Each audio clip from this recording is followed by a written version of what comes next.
The day the movers left and the last box hit our driveway, the woman from the HOA marched across the lawn like she owned the sun, and before I could close the front door, she was already on the phone, voice sharp, telling someone there was a suspicious delivery at 47 Wicker Hollow. That's how it started. A misunderstanding, a badge of authority, and a rumor that grew teeth. My name is Jonah Reed, and my wife May used to patch people up in places where ambulances couldn't get through. People called her Ghost Viper back then because she moved quick and didn't flinch. She used those same hands on my grandmother's broken hip the first week we moved in, and that should have been the end of the story. Instead, it was the beginning. It's funny what a few HOA rulebooks and a polished smile can do. Marjorie Finch was their president. Tidy hair, tidy teeth, a tidy ledger of favors. She wore a blazer the way some people wear armor, and she treated the neighborhood like a chessboard.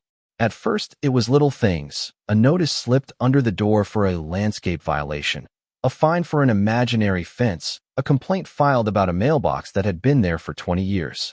May kept her cool, she always has, but I watched as the notices stacked like little accusations. What I didn't know then was that Marjorie was not random. She'd done this for years, and the people she targeted were never the loudest. They were the ones who could be pushed, quietly, into a corner. The day the sheriff showed up, I remember the way his boots sank into the wet grass, like he was stepping into someone else's story.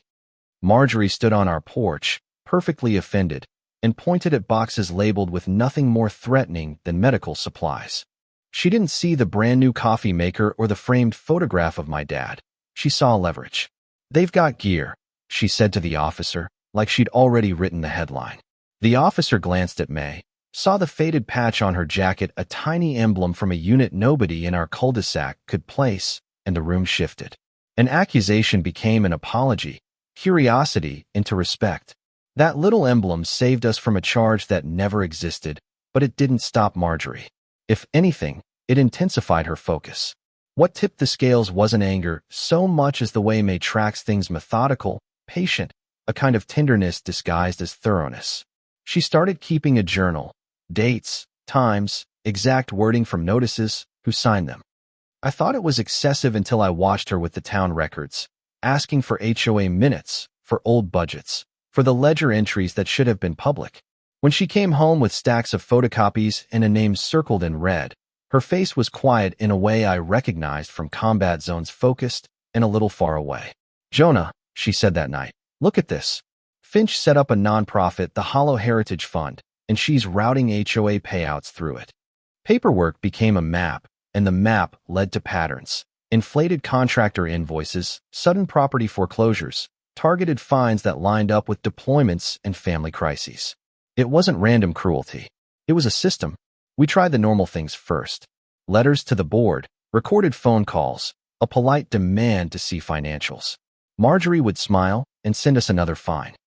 Other neighbors shrugged. Who wants to be the neighborhood troublemaker? But one by one, details began to surface. A widower down the street had a lien placed on his property for a code violation that never existed. A young teacher's driveway was blocked by a community project that conveniently lasted months. Checks from the HOA disappeared into accounts that belonged to companies registered to Marjorie's cousins. The deeper May dug, the more the facade cracked. And the deeper I watched her, the more I realized this wasn't just about us losing our home. It was about a woman who had learned to weaponize small authorities and the quiet, efficient way she turned neighbors into obstacles or assets. There's a scene I can still see.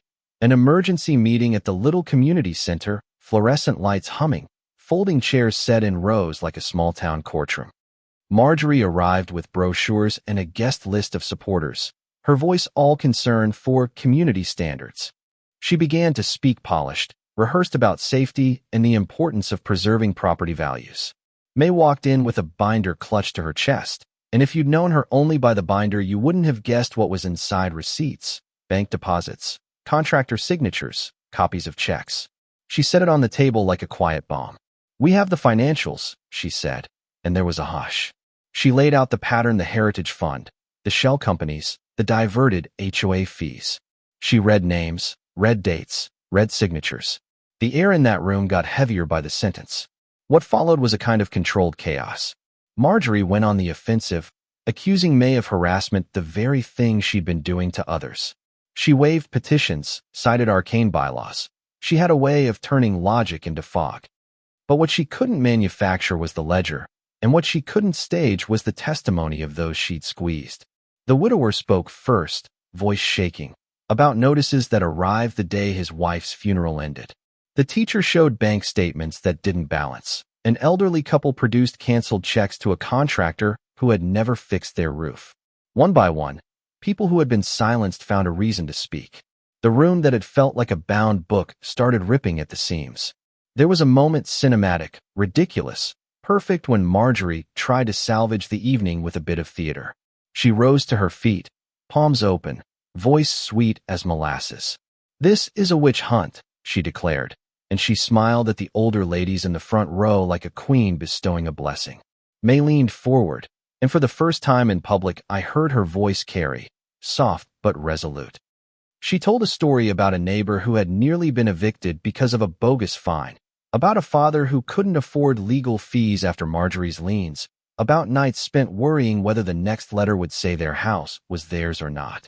It wasn't dramatic in the old Hollywood sense. It was the kind of simple truth that lands heavier than any line of accusation. People started to cry. Some started to clap. I sat there with my hands clenched and felt the room tilt. Federal investigators aren't something you imagine walking into a suburban meeting midsummer, but that's what happened. Someone upstairs I never learned who published enough anomalies that the right person took notice. The next week, agents with badges and folders showed up at the community center like rain after a drought. They moved with a quiet inevitability. May went back to patching people up, not in foreign fields this time, but at a clinic for veterans, teaching others how to navigate bureaucracies before they became cages. I went back to work and cleaned the garage where we kept the boxes that started it all. If there's a lesson here, it's not that villains are glamorous, they usually aren't. It's that small authorities, left unchecked, can do great harm, and that vigilance is a muscle you can build. It's also about the ways a person's past May's quiet discipline and the way she notices patterns becomes a kind of armor when you're up against someone who thinks rules are tools instead of protections. There's a sweetness to the neighborhood now, a cautious one. People wave when they used to only nod. Old fences are back up and new hours are posted for board meetings. But underneath that, there's a new question people ask each other in the grocery store line. What would you have done? I won't pretend everything ended neatly. Marjorie's supporters still say she was persecuted. Some neighbors want to forget the whole thing and move on. There are arguments about forgiveness, restitution, and whether the new board is doing enough. That's why I'm telling you this not as a victory lap, but as a conversation starter. Justice isn't a single event. It's a messy, ongoing negotiation we all have to take part in. So tell me, reading this, what would you have done when the notices started showing up? Do you think May's quiet persistence was brave or reckless? Was the arrest the right ending, or just a convenient chapter? Drop a comment, tell your worst HOA story, and if you've got experience with small authorities gone big, share it, because the only thing that turned this around was people deciding not to be quiet anymore. Share the video if this hit a nerve, and subscribe if you want more stories about regular people fighting quiet corruption, and hey, if you disagree, say why. I want to hear it.